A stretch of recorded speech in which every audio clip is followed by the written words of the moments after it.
I'm sorry. How you doing, folks?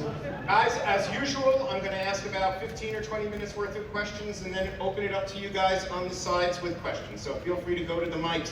Aaron, do me a favor. I want to play a video that Connor had posted. Can you run it for us? Oh, yes. Oh, no. What did you do? I don't know. Another home video from you as a child. I got hell for this, actually. First sighting of Jolene Beer. Yeah.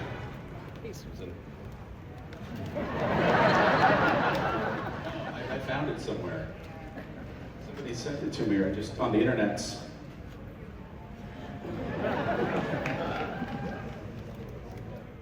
Yeah, because it's AI.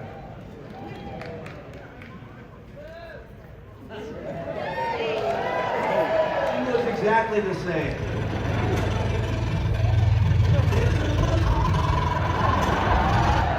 It's a neat trick. So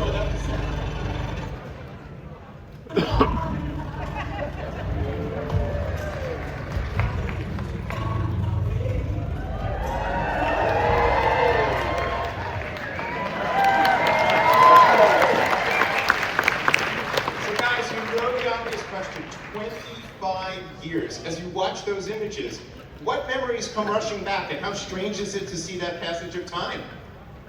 Scott, you want to start? Go down the line. Passage of time, 25 years, watching that. Seems like yesterday. But we were all a little bit young.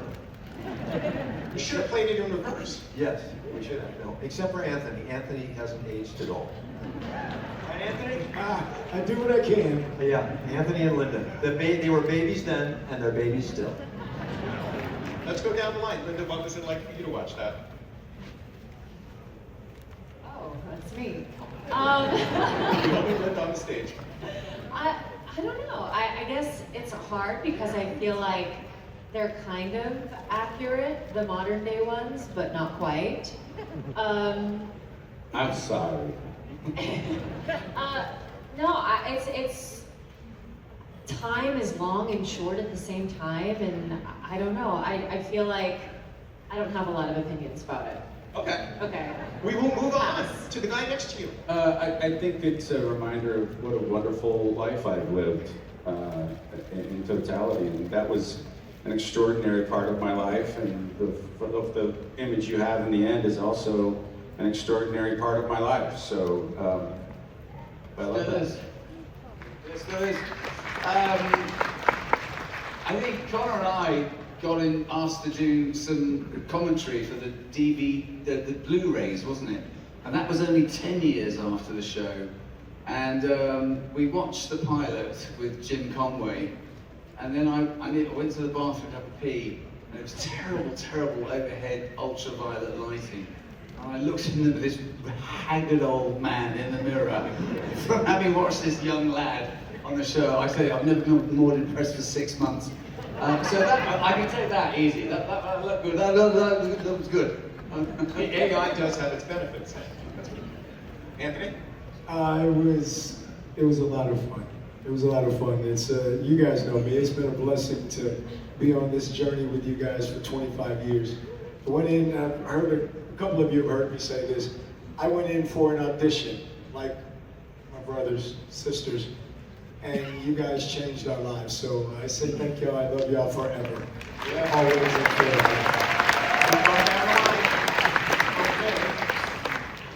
Yeah, well, it was a great culmination to 40 years of working with the Star Trek franchise. My first show was in 1986 with the new generation, you know, first Klingon other than Worf on the show. Chorus. Glory. We did that death yell. Blah, yeah. We invented how Klingons die, and it was a lot of fun. But it truly was a culmination. These are great people up here. And Scott Bakula, I've worked on over 100 television shows, was the best lead of any show I've ever been in.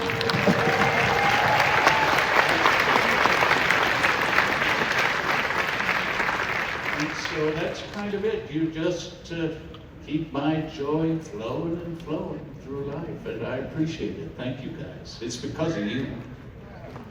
We're here because of you. Yeah. Well, I thought that after my little run on Deep Space Nine, my contribution to Star Trek was done, and I was completely satisfied. So this was just a gift out of nowhere to be asked to do Shran, and it's the Apex.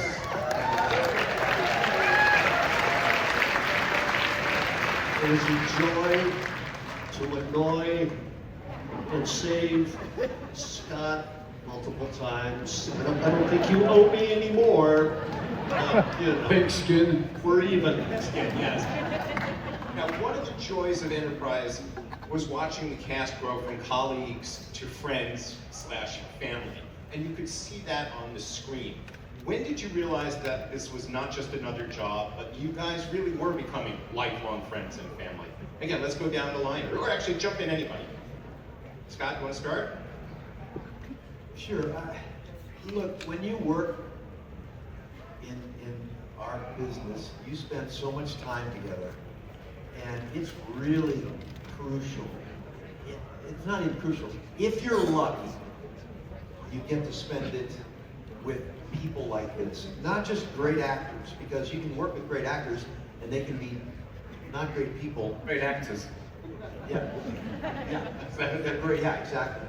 But when you have people that you care about, that came with all kinds of different levels of experience, and all the blessings and curses that came with that, we stumbled into this world that was going 100 miles an hour.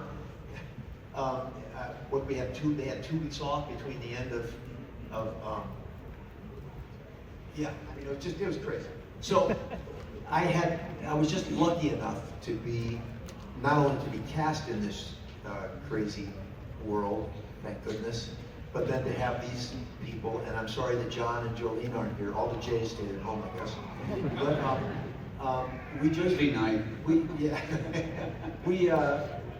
we had a lot of fun off camera, and that was really important. They're good human beings, they care, and they're genuine human beings, and that was a gift for me. Just real quick, John said, break the leg, everybody. He's in Scotland doing a play. So that's why he's not here. Yeah, I mean, for me, this was I think the first day shooting was my second day it was my third day on an actual set. And I had just graduated from drama school, so I was so new to everything. And I think when I started to feel like it was a family, and a big part of it was you, Scott. I mean, Scott would give me dating advice and life advice. Hey, stop there. How did that go? He also, I mean, there were a couple of boyfriends that would, and Scott would kind of like give the one, and he would have, but I felt very much, you become a family because when we weren't shooting 8 episodes, kind of 11 episodes that are more common now, we were shooting 20 plus episodes a year. We're spending the majority of the year together. So it becomes things like where they would make Christmas cookies, or we would have Hollywood pageants, or not Hollywood, Halloween pageants, where we would all dress up in Halloween costumes, and during lunch, have a contest, a Halloween costume contest. So you would spend these holidays and celebrate them with the cast and crew, and Scott was big on pranks. So, and then, he would get pranked back for being a prankster. And so you end up doing things you would do with your family because you spend so much time with these people. And it ended up, for me, I would look to, and Connor also, I would get a lot of, I don't even know if you remember, but I would get a lot of just like personal advice from Connor. So basically, they all give me dating advice. Well, actually, Dated a lot. I'm not going to ask a follow-up to that. I'm not that stupid. But yeah, so they were all like big brother figures to me. Well, everyone but Dominic. Were you the big sister to Dominic? Is that what you're trying to say? She gave Dominic dating advice. Yeah. Dominic dating advice. Were you actually on the show? I didn't remember you there. That's very appropriate of how you see things. Now, we're going to move Sorry, on. Linda, I really don't.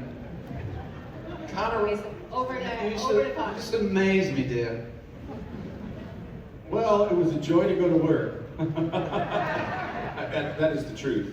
We walked into a family of a crew and a production team that had been doing this for 17 years. And there was a feeling and a vibe, and again, I'll echo what people are saying about Scott. Scott set the bar, and his kindness and his professionalism was really extraordinary and so welcoming to, most of us were pretty new to this sort of stuff, especially series regular.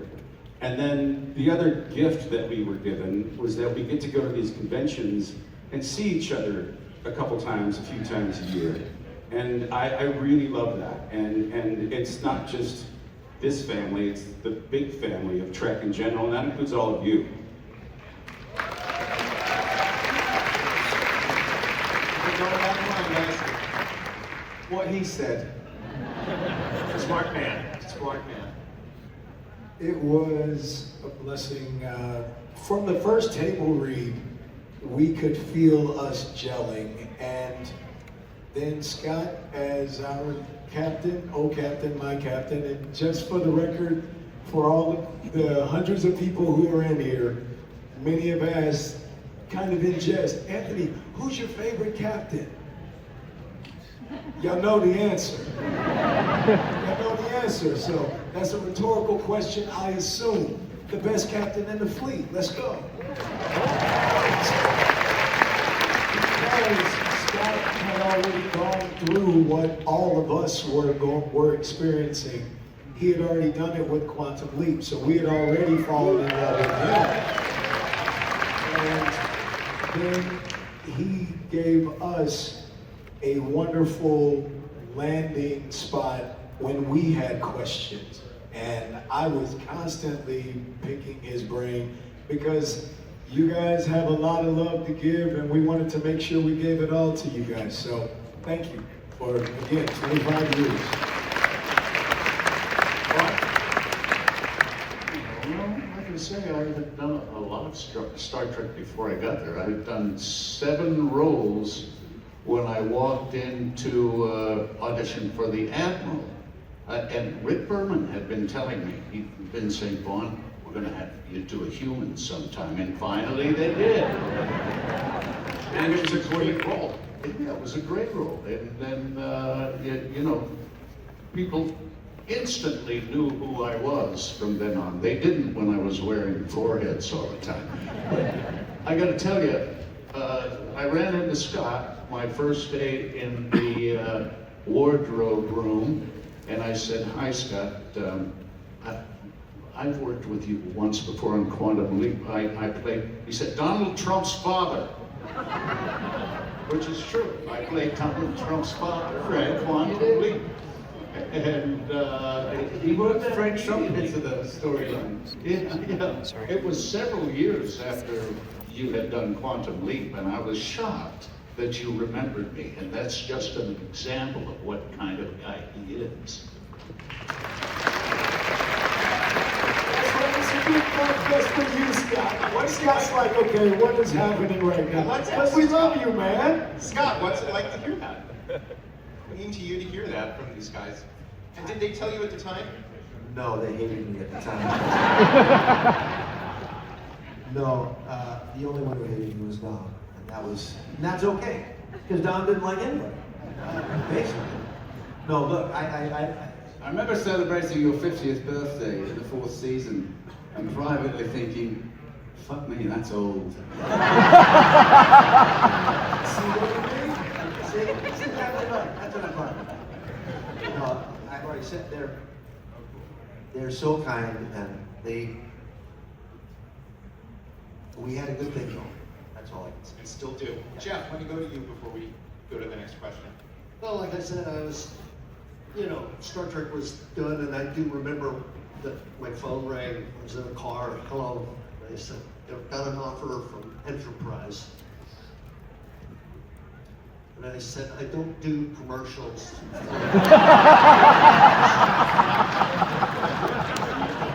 already done it many times. And I said, it's an Andorian. I said, does he die at the end of the episode? Because, you know, that can happen. And they said, no, I'll do it. And when you are recurring, it's kind of a special thing because you're walking into a going concern with its own ensemble. And you're the new kid in school. And I was immediately made to feel welcome. Even when I swung a punch at Scott once and he went, there was air on that one. Got a little close, but I never, thank God, gotcha. But you're the champ.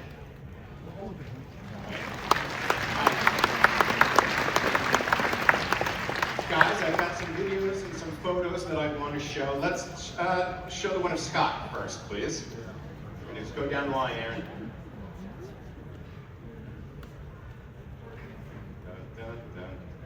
Scott's particles in space. Yes, he is purple today. Space. Which one is The Scott? final frontier. It's called Young Bakula. Third one from the right. No, no, That's not, that's No. that's not. It's coming. Welcome to live entertainment, folks. This is what happens. Yeah, it's so great. You can imagine what this is, probably. You're gonna have to. Or somebody else. Yes, why don't we go back to Jeff? The video guy hates me.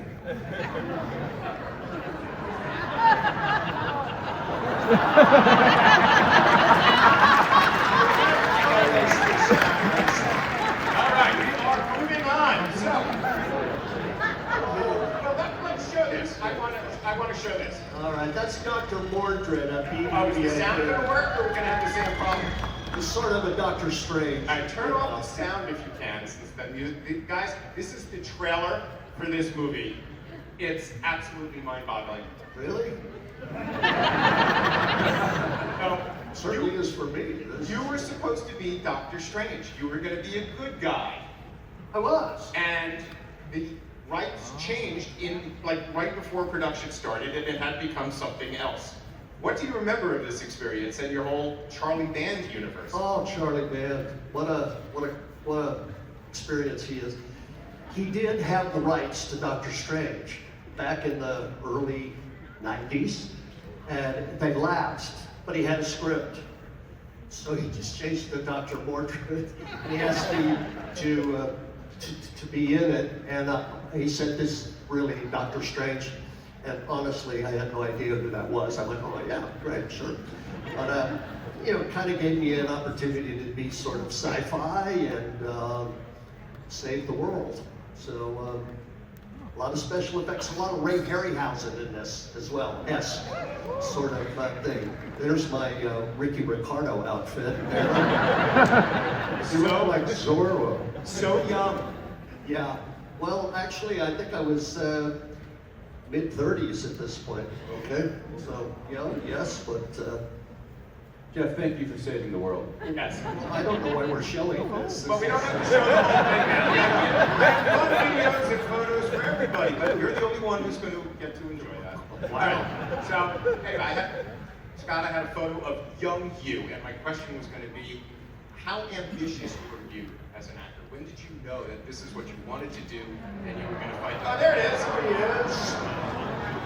Oh. Is that your high school graduation photo, Dad? I went to high school, I know that. Did you graduate? and I can remember high school. Thank you very much. Me too. Yes, that's a high school shot. Note that the photo is black and white. But go ahead. Ian, you're on our side. When did the moderator become the enemy? This took a turn as a DJ. This took a turn. Seriously, what kind of kid were you and how ambitious were you? I never dreamed that I would be here doing this never dreamed I would be a captain. I did a lot of theater when I was young, and I pursued that directly, and never intended to be in front of a camera.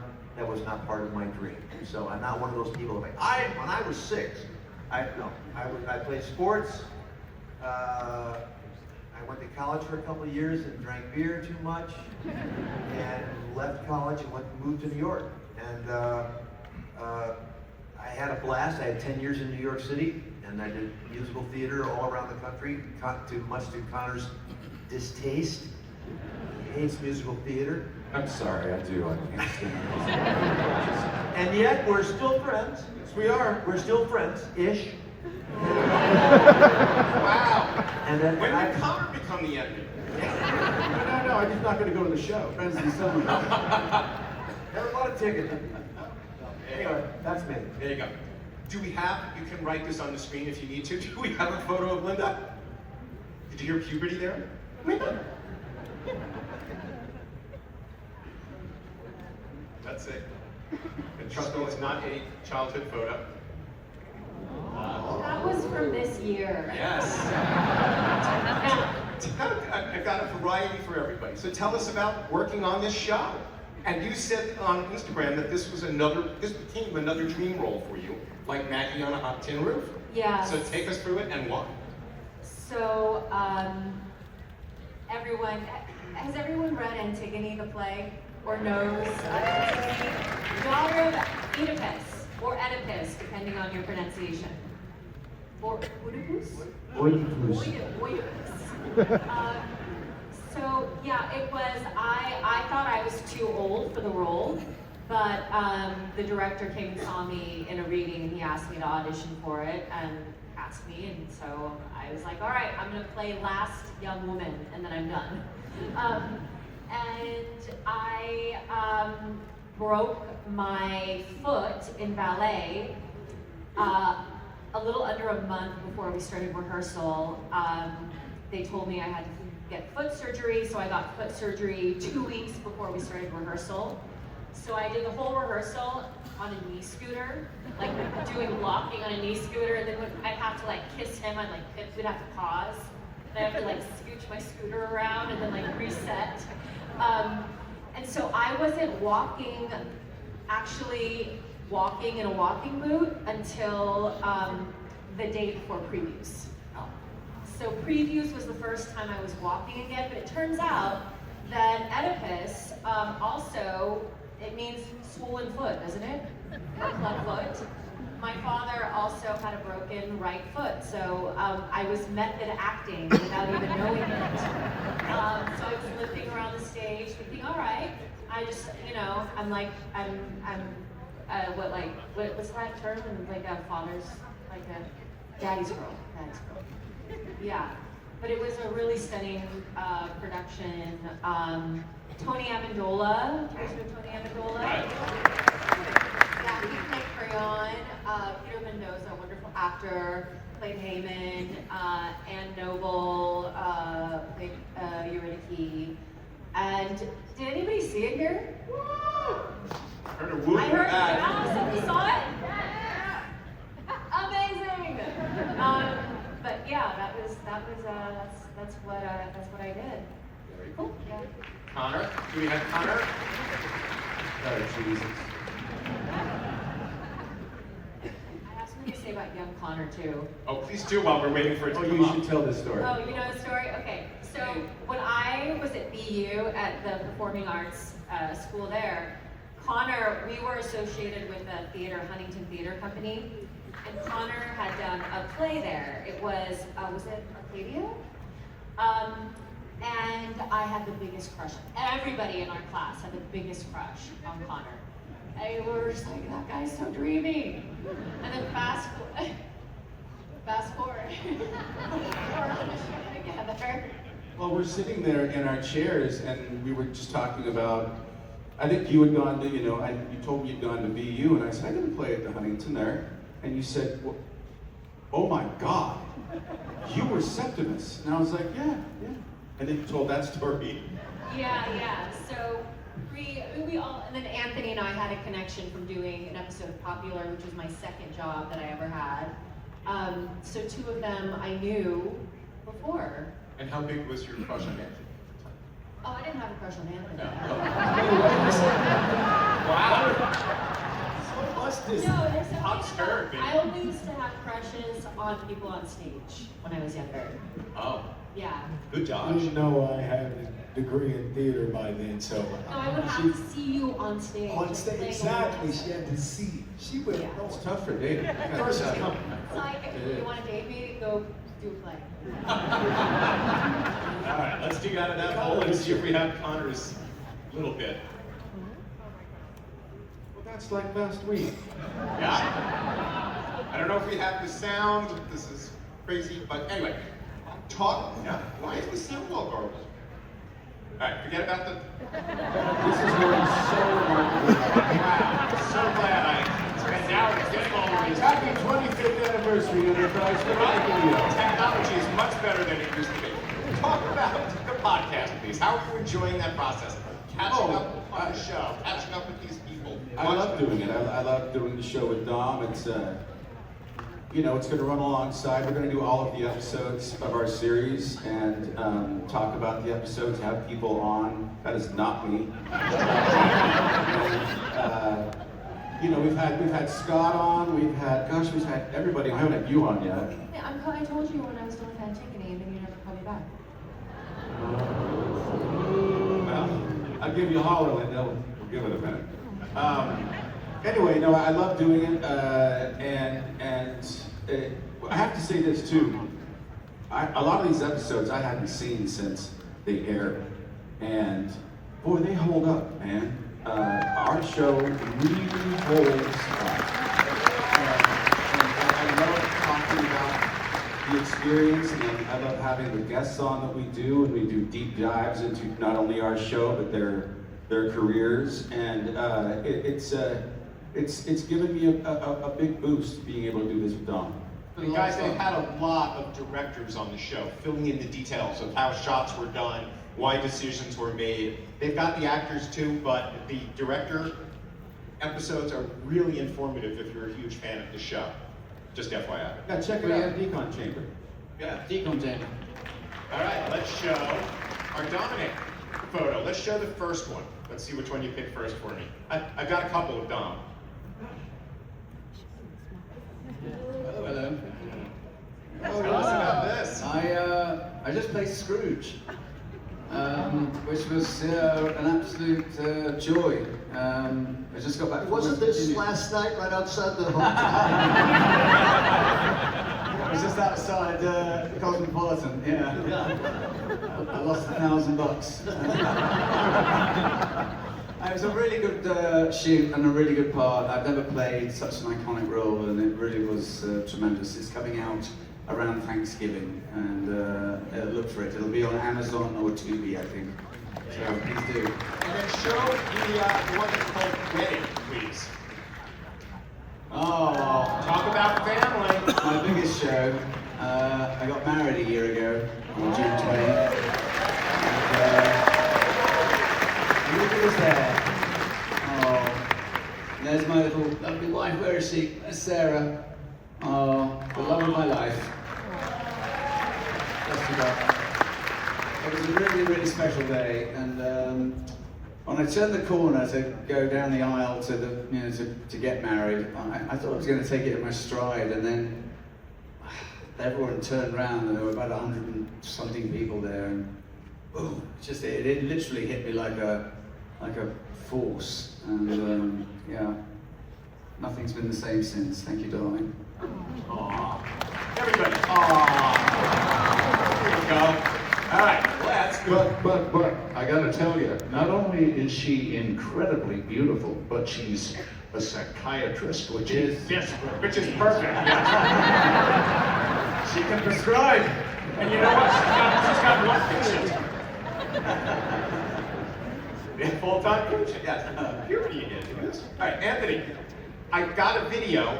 It's got sound. God knows if it's going to work, but it has closed captions. So let's try it.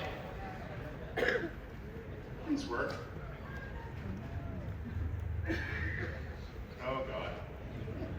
What this is The new series that I've been recurring on for the last 4 years is called The Family Business. I play Brother Elijah for any Family Business fans. Carl Weber's The Family Business.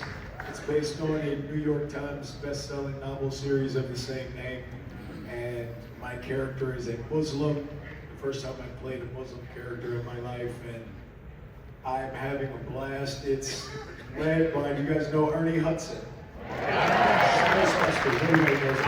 It's Ghostbusters, on and on and on. Ernie is, yes, he's got so many credits. Valerie Pettiford, if you know Valerie Pettiford, she's got an extensive career. They are the two leads, and ultimately it's about a family who own a luxury automotive line, and behind the scenes they are the head family of this drug consortium, a drug cartel. And my character has become a member of their table. So I'm a Muslim enforcer for a drug cartel on this show. Guy, Anthony is the sweetest man in the world. I wish we had the dialogue for this. Oh, because I'm wrong. In that scene, I'm telling her that I'm going to kill her husband. That's what he's talking about. I tell her, I'm sorry, you're here to offer condolences. Her husband's faction killed my mentor, and so in this scene, I'm telling her I'm sorry for you and your unborn child because you're going to be a widow. Like my character is raw in this statement. It is compelling. It's a compelling scene, and he's compelling on the show. I highly recommend A, checking out this scene on YouTube if you haven't seen it, and B, the show. It airs on Paramount Plus. We're looking at season 7. But we're waiting on this Paramount Warner merger, and as soon as that's done, we'll get back to work. But the first 6 seasons are already on Paramount Plus, so check it out if you guys get a chance. And I'm sure somebody will ask you about Life Trek, so I'm going to skip that and then go to Vaughn. Vaughn, we've got one fast photo. You started to touch on this. This is the man of many Star Trek faces. 12.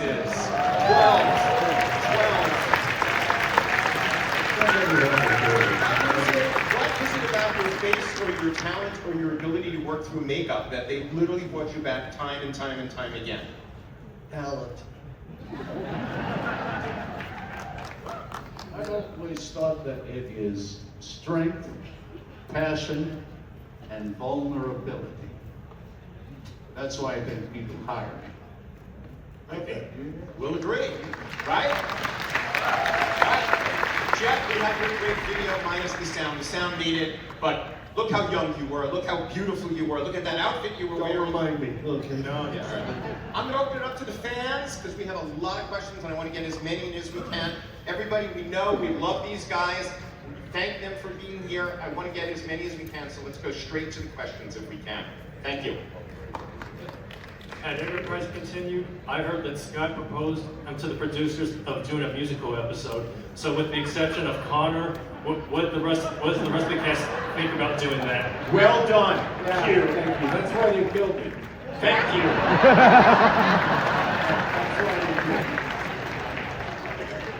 Yes, I love musicals. I did my first one in college. It was called Working. I saw my first one, which was Company, and I fell in love with musical theater once I saw the musical Company. So I would absolutely do it. To our right. Me? Oh, go. Yeah, keep going. Oh, well, we have the Enterprise Blues Band and the Rat Pack here this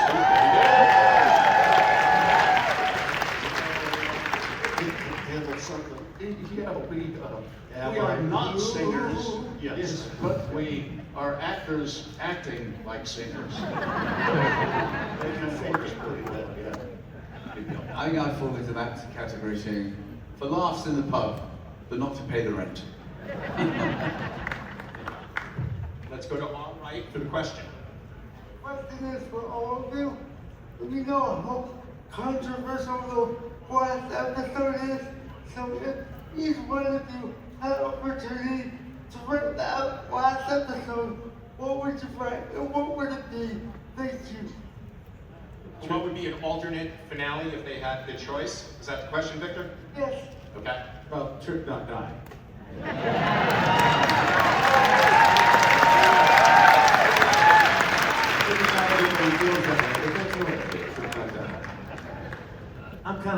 comments about it right now.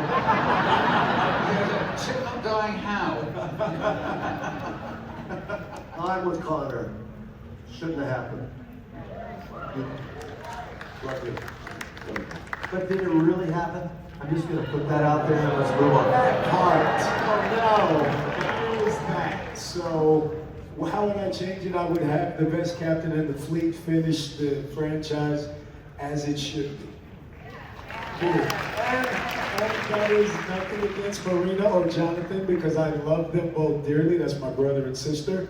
That had nothing to do with them, but we didn't need anybody else to close out our show because we had the person to close out our show. Well, I kind of thought it was a neat little history lesson. Yeah, sure. Listen, I died several times on that show. And I wasn't that happy about it either. I had kids in college when I died.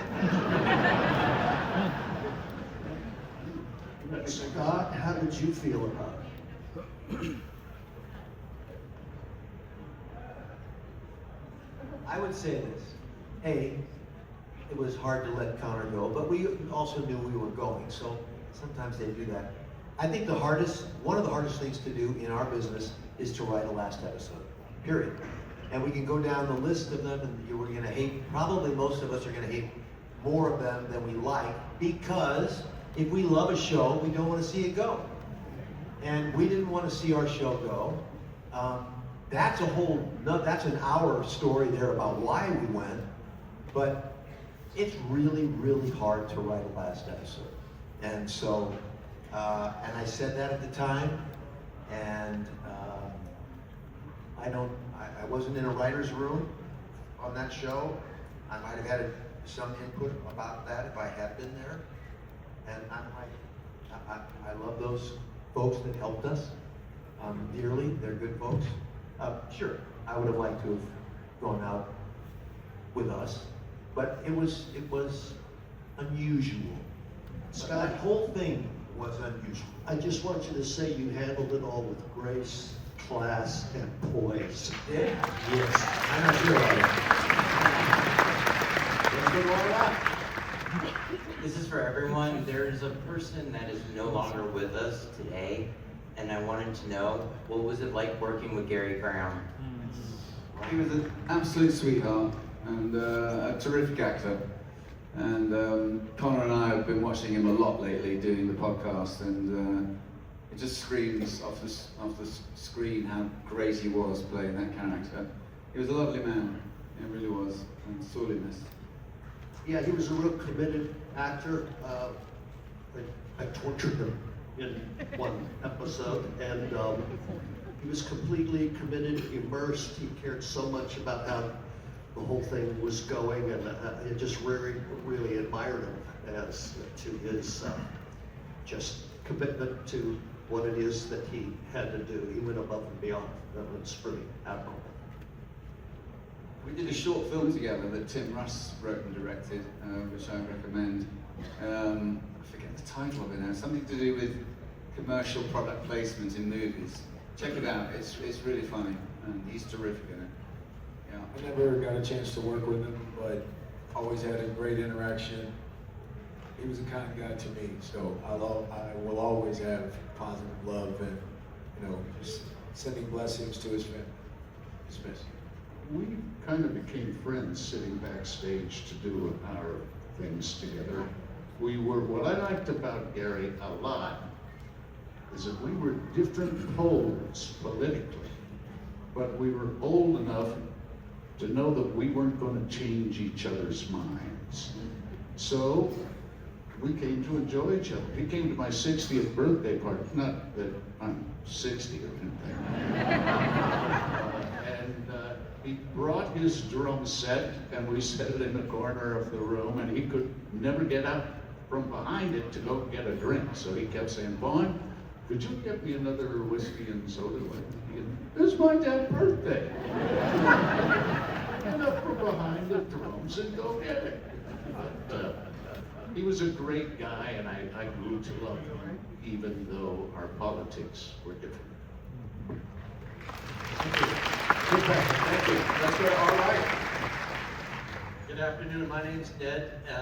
Ensign Hoshi went 5 years without being promoted. I'd like to know, I have the Lieutenant JG bars right here in my hand. I wondered if we could get the captain to pin these on her right now. Yes. Thank you, promoted.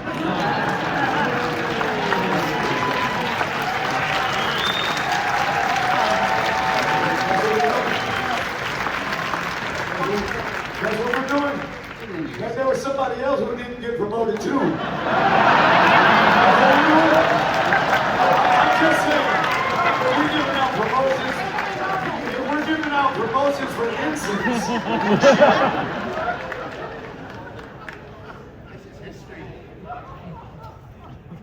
So I have the open box. Okay. Okay here? Okay, thanks. Yes or no? As soon as you're ready, go raise your right hand. Okay, and repeat after me. I say, state your name, use your name. I I, Hoshi Sato, solemnly swear. do solemnly or affirm swear or affirm that I will support and defend the Constitution of the United Federation of Planets that I will support the Constitution of the United Federation of Planets against all enemies, foreign and domestic, against all enemies, foreign and domestic, that I will bear true faith and allegiance to the same that I'll bear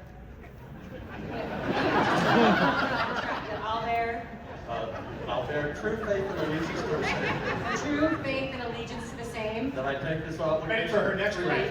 I take this office freely, without mental reservation without mental reservation or purpose of evasion, or purpose of and evasion, that I will well and faithfully discharge the duties and that I will well and faithfully discharge the duties of the office in which I'm about to enter. So of the help me God. office of which I'm about to enter, so help me God. There you go.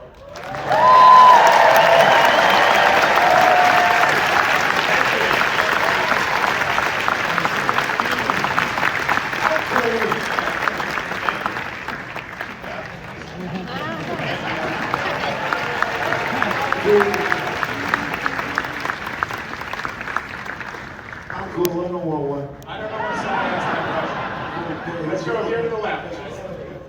I'm cool. Do you want the whole speech? I'm cool. You are left. Hi, I love y'all too, thank you much. Hi Scott, I'm Eliza, and it's a real thrill to see you today. I'm one of the organizers of Unite for Archer. We're a real-world campaign raising money and awareness for science, literacy, and education. But this week, we've had some fun bringing our campaign right into the Star Trek universe. Here, we imagine ourselves as Federation citizens at a moment of real uncertainty. All around us, the Federation is divided with an uncertain future, and people are looking for someone who can bring it together. You helped build this Federation. We've collected thousands of names here, all supporting you, Admiral Archer, as our candidate. You helped build this Federation. We believe you're the only person who can bring it back together again. So, on behalf of the citizens of the Alpha Quadrant, I have one question for you.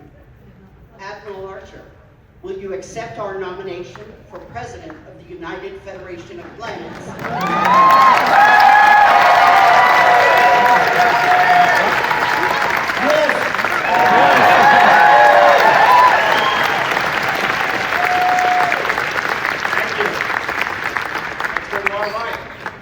Anybody else got speeches? We're dying to hear more. I mean, I could like give all the speech, but how I'm younger than our president's my favorite if you want. I'm sorry for that one, but hi, my name is Carly, and yes, Enterprise is my favorite. Yes, I'm also going with Enterprise. But I've heard you guys speak so much about being family with everybody giving Linda dating advice. Crazy, crazy work. So what's your favorite memory from the set with another person who's sitting on the stage with you right now? Oh, great question. Dominic in a spacesuit. The EV suits? In the EV suits, and having audio that we could hear what he was saying. And we can't repeat it here. Yeah, sound has still got that somewhere. Anybody else got another one for The last scene that Chip and Malcolm have in engineering for me in the last episode. For me. Oh, it wasn't that. Yeah.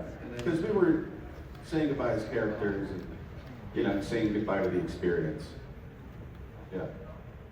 I think my favorite would have been with Scott and I when we did Detained. You guys remember Detained? The cinema internment camp? So much fun because of obviously the weight of the story that we had to tell. And there was a lot of biases that we helped them to overcome. And obviously as a black man, it mattered a lot for me in what that story represented, their preconceptions that we helped them overlook. And it was so beautiful watching in that episode, Scott and, what is his name, I'm sorry, Dean Stockwell. Watching the two of them come back together. I believe, if I'm not mistaken, that was the first time you guys had reconnected since Quantum Leap. So, and I love Scott, and I knew what Quantum Leap was, but I had never watched the show religiously like that. I just thought it was always great that as actors, we want to play as many characters as we can. And in one series, he got to play like everything. So to me, that was incredible. But it was really wonderful because by the time Dean got there, he was already my brother. So it was wonderful watching their dynamic come back together after so many years. And the beautiful things that you guys saw on screen was because of what they started years ago on Quantum Leap. It was so much fun. So that episode was great.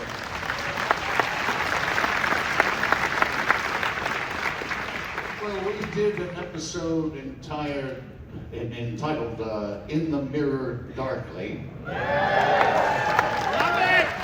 And my first few hours of shooting was making out with potions. Did you give dating advice during those scenes? I did.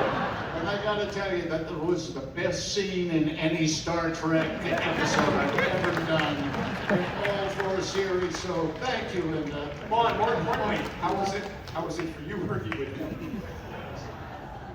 I mean, I honestly Don't remember it. No, I do remember, but more than anything, I remember that I was just freaking out in my trailer beforehand because of what I had to wear. And I was just, I was still so young, but I had to,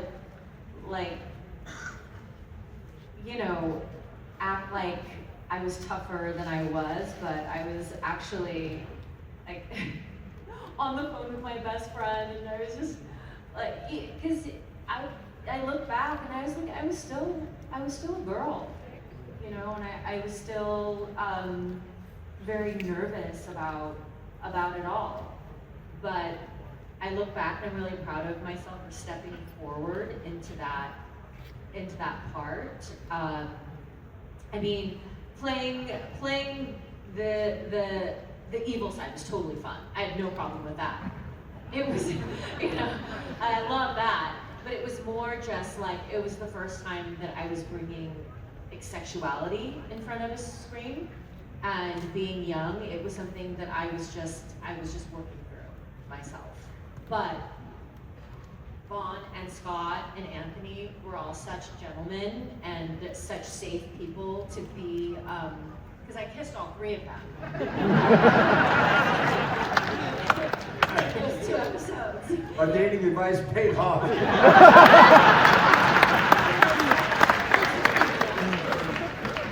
Yeah, kiss us, practice on us.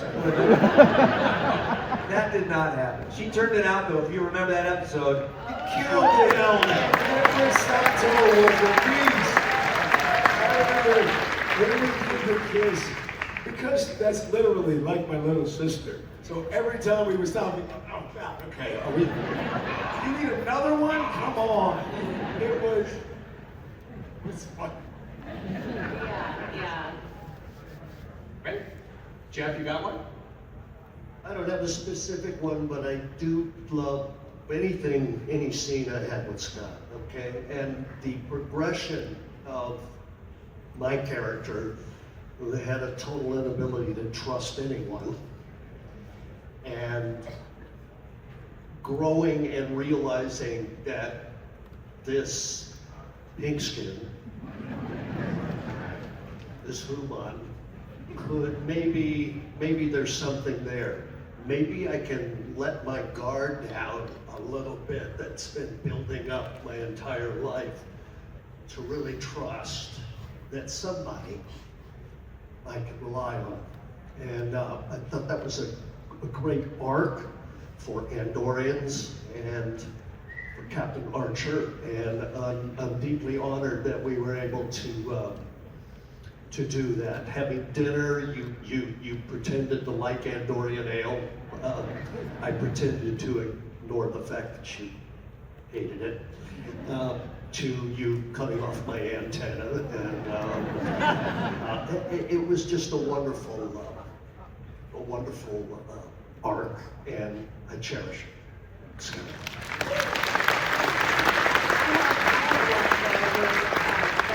That was with Jolene, who's not here today, but it was in Vanishing Point where she's helping me to meditate. And that was a really important thing for me because I didn't like the kind of adversarial nature that was happening between the two of us. And I remember pushing and saying like, and I did feel that the writers did that of bringing us together to understand, like when she was saying I'm hard on you because I have such high expectations of you. And it was also mirroring, you know, my desire, because she was the only other woman on set that from the beginning I had wanted to have a closer relationship with her. That wasn't, and it's not to say anything about Jolie, she just wasn't in the space or maybe it was like a character role type of thing that was then put onto Paul and Hoshi, you know, maybe it was like, because she was quite method in some ways that she would work with her acting coach. So that meant a lot to me because I felt like that kind of brought us together that episode, and it was female-driven heavy. Roxanne Dawson directed that episode, and for me, I love Roxanne so much. And to me, the more, because it was such a male-heavy show, that meant a lot to me. Any times that I felt there would be real human interaction scenes between Jolene and I that weren't adversarial, but that were more nuanced and women holding each other up and helping each other, those I felt I would have wanted more of that, you know, on and off screen. Yeah.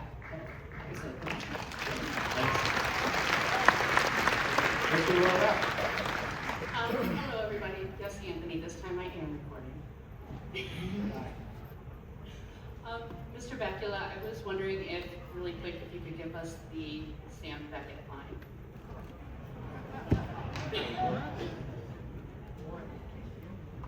Oh boy! I know what. Well, I did about that. What version do you want? Do you want Oivea and the Rabbi? That's a good one, wasn't that? Yep. Which one do you want? Oh boy.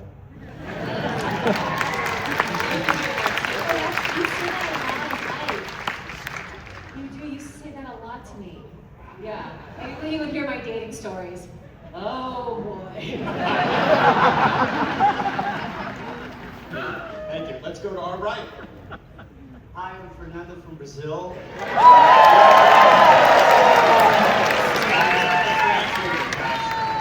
Clearly. I want to know from Mr. Bakula if every one of the cast is going to be running for you, hey, in your office for President of the United Federation of Planets. Well, except for Connor, obviously.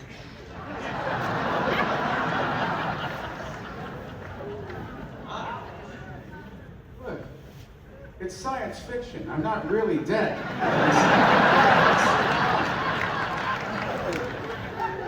That's what I say, it's science fiction. You're not really dead at all. Oh, I'm just a hermit in some cave somewhere waiting called up by you to come We back to staged work. the whole thing. The whole thing. Kid's working at a McDonald's somewhere. He's managing.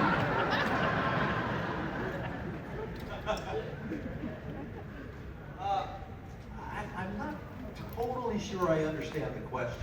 Is everyone going to be in Star Trek United? Oh, well, I don't have a clue about Star Trek United. We are hoping for that hope away. On hope. But if we do Star Trek United, I think we have to find a way to bring Trip back.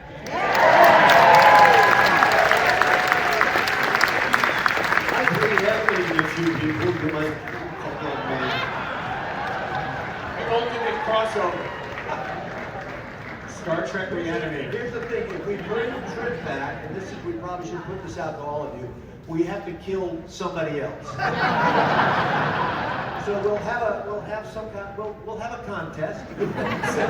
Fan voting, decide who will take Trip's place in the coffin. Absolutely, it's me. In a red shirt, yeah, but you're in a blue this time, so you don't die. Guys, this absolutely kills me, but we've got to cut it off there because the band is out. But let's get everybody out here to pose for a photo up front for everybody, if we can.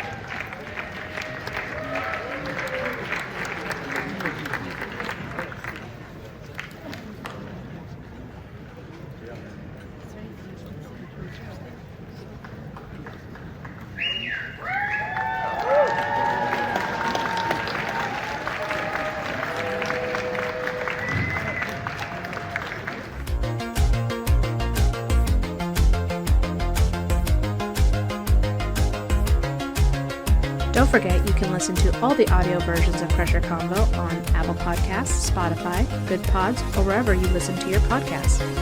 You can support the podcast by buying merch on TeePublic, buy me a coffee by scanning that QR code, or becoming a Patreon member for as low as $3 a month. But the best way to support Crusher Combo is to like and subscribe here on YouTube. You can also find me on Blue Sky, Instagram, Threads, or TikTok, so please follow me there. And of course, all this information can be found on crushercombo.com. Crusher out.